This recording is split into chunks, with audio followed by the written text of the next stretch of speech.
You're listening to the Misfit Therapist podcast with Dr. A, where it's all about talking through some messy psych shit so we can all get better soon. This show is not intended to diagnose or treat mental health disorders, nor is it a substitution for mental health services. Please seek counseling, medication, or crisis intervention services if needed. Well, hello, Misfits. This is episode 7. We are calling today's episode, My Parents Suck. This is Dr. A. Thank you so much for coming back. Big trigger warning. Today we're going to be talking about narcissistic parenting, so it may elicit some emotions that are uncomfortable in some of you. You know what's crazy? This has been the most requested episode via your DMs in a long list of mental health topics. This one makes my heart heavy because the ramifications of this kind of selfish parenting lasts a lifetime. I look at my adult clients and all I can see is a 5-year-old who wanted more hugs, who wanted some attention, who was dying to be accepted, who just wanted to be safely tucked into bed. So let's get into it. Those who live outside your walls think your dad is larger than life. He has this magnetic presence, easily attracts others, or maybe he's the quiet type, a solid man who loves Jesus, a stand-up character, and a really hard worker. Your mom is seen as the best wife, loving mother, the most amazing cook. In fact, she makes the best brownies you've ever had. Okay, so maybe I'm exaggerating a little, a lot, as I'm painting this picture of this perfect family. But that's how others see your parents, or how your parents wanted to be seen. You, on the other hand, you have quite a different view of the people who raised you, because behind closed doors, that bullshit fades away. And there you are, you, their child, and only you know what it's like to endure mistreatment over the smallest of infractions. Only you know what it's like to bear age inappropriate demands. Catch that. Age inappropriate demands. You are made responsible for things that you should have never been responsible for. Only you know what it's like to have to parent your parents, and only you know what it's like to be raised by a narcissist. And if to this day you're asking yourself, what did I do wrong? You didn't do anything wrong. None of this has ever been your fault. You were always enough. You are enough. It's never been about you. It's them. They are the problem. But you are responsible for healing yourself now. I know. Kind of sucks, right? You're not to blame for their bipolar disorder. You are not to blame for their drug use. You are not the reason one of them cheated on the other. You are not responsible for their divorce or for them having a second family. Yeah, that was fun to learn. And you sure as hell are not responsible for them laying a hand on you or violating you in any way. You are not responsible. You guys, I'm a mom. And I may be a psychotherapist and well trained and blah, blah, blah, but I'm human first. And when I hear these stories, they're so impactful and they make me so sad. Okay, so what exactly is a narcissistic parent? Lord, how much time do I have? Some parents are truly diagnostically narcissists and some have traits. In brief, narcissistic personality disorder is one of 10 personality disorders described in the Diagnostic and Statistical Manual of Mental Disorders, which is a guide that lots of mental health professionals use to diagnose. Narcissists tend to have this inflated sense of self-worth and base their identity on the praise and approval of others. You want to piss a narcissist off? Just criticize them. So, a narcissistic parent is unable to have a meaningful relationship with their children. The relationship is so incredibly superficial. They allow outside sources to dictate how they parent because how people see them is important. They care about how people reflect on them with little to no regard for the other person's experience, meaning you, their child. They genuinely believe that they're better than others, yet they're also prone to feeling intense shame over criticism or mistakes made. By the way, the percentage of people who actually have narcissistic personality disorder, low. Some of that could be just underreporting. But just because they don't have a full blown diagnosis doesn't mean that their behaviors are not harmful. Narcissists come in all varieties and their symptoms vary across a spectrum. In fact, most children are unaware that they had a narcissistic parent until they reach adulthood and realize that how they're behaving toward others and how they feel about themselves has become a problem. So, what does all of this do to you? Okay, pen and paper time. Let's do this. Well, self love, self trust, self knowledge cannot be taught by someone who does not possess these qualities. Boundaries, the big B word that seems to circle social media and mental health platforms. Having an asshole parent damages your boundaries. These invisible barriers that we should have between ourselves and things that are external, meaning people, the world, our environment, are ineffective.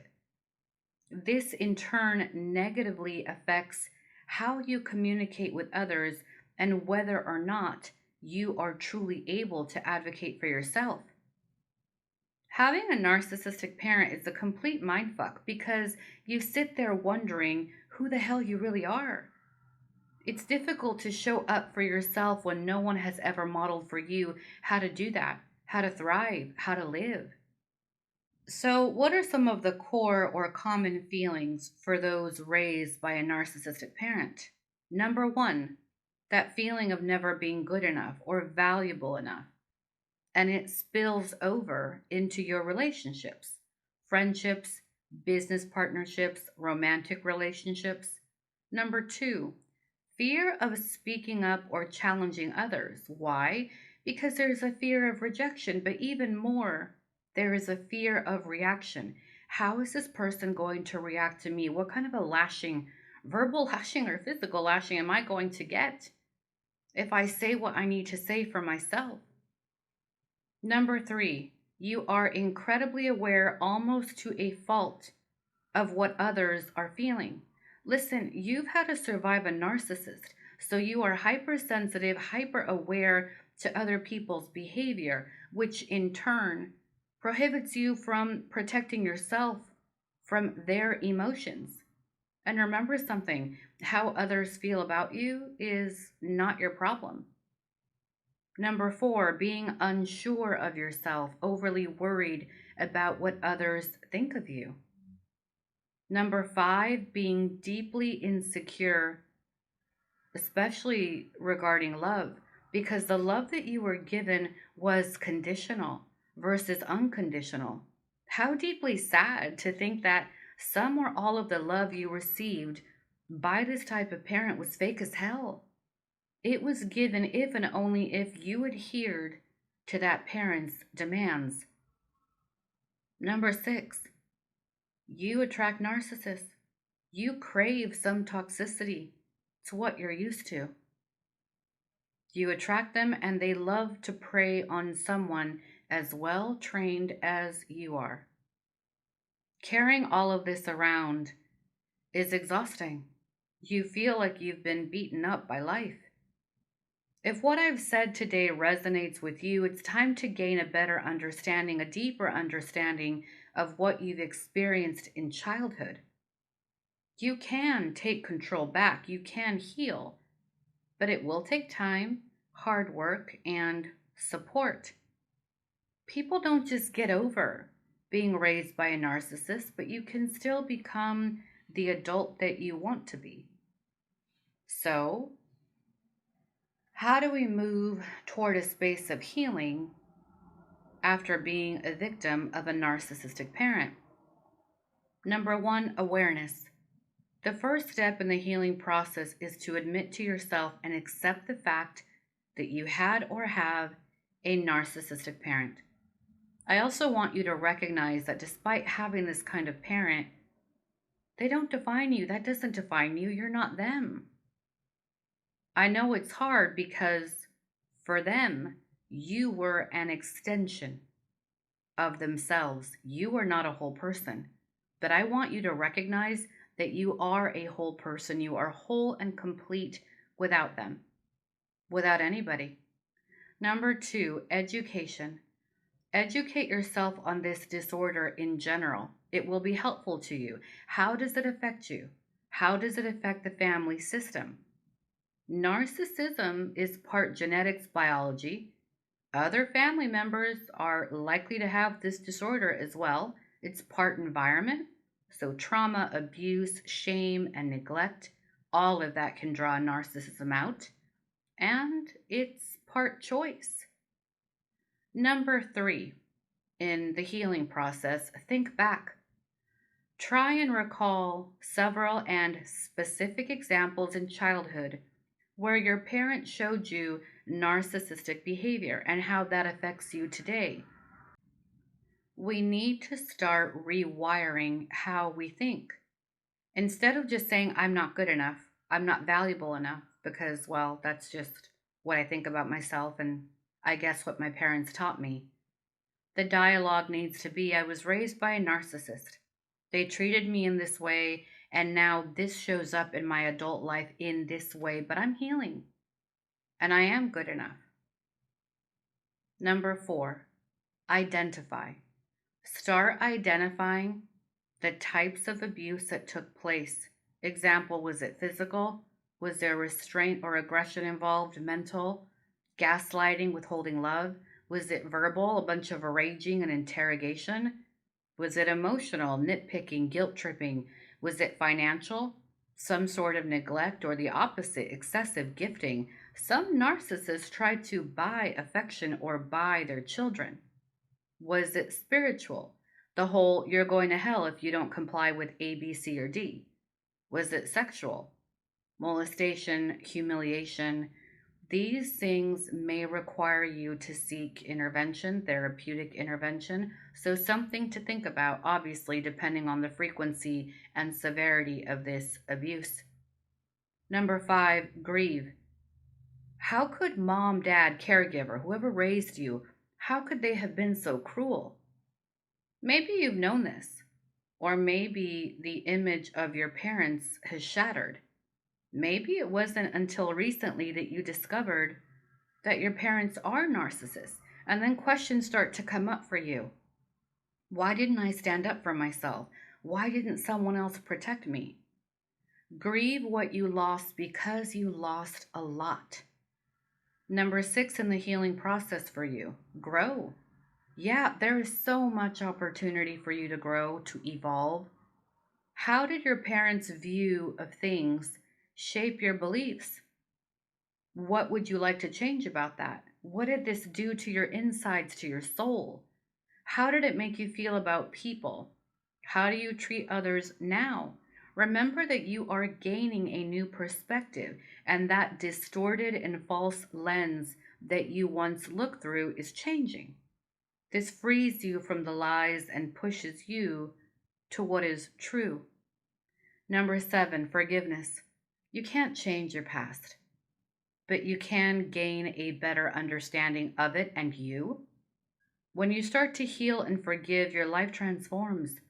Remember that it is better to forgive slowly and at your pace versus just saying, I'm healed, I forgive today, I'm good, and try to rush your healing journey. Don't force forgiveness. Don't force this process, but do be intentional about your healing. Number eight, therapy. I'll keep this one really short. If you were raised by a narcissistic parent, go to therapy, period. Oh my goodness, that was a lot of information, I know. And at the end of every episode, there is always a call to action on your life. Today, I want you to expose yourself to be vulnerable to a friend or a loved one and say, hey, I just listened to this episode on a podcast about selfish parenting, essentially. And it opened my eyes to my own parents a bit more. And you know what? I think I should talk to someone about how I grew up because it wasn't good. Remember something. Remember that by sharing your vulnerability, you also open up a door for someone to do the same, and that expands the scope of healing in this world. We're done, you guys. Thanks so much for listening. I hope today was helpful in some way, helpful to you, or maybe you realized something about someone you love. Remember that you can heal if you choose to. Again, it just takes time and effort and support, but you can do this. Continue to connect with me by going to themisfittherapist.com and on Facebook and Instagram. Till next time. Thank you for listening to the Misfit Therapist podcast. Show some love by sharing this message and simply by living each day like a badass.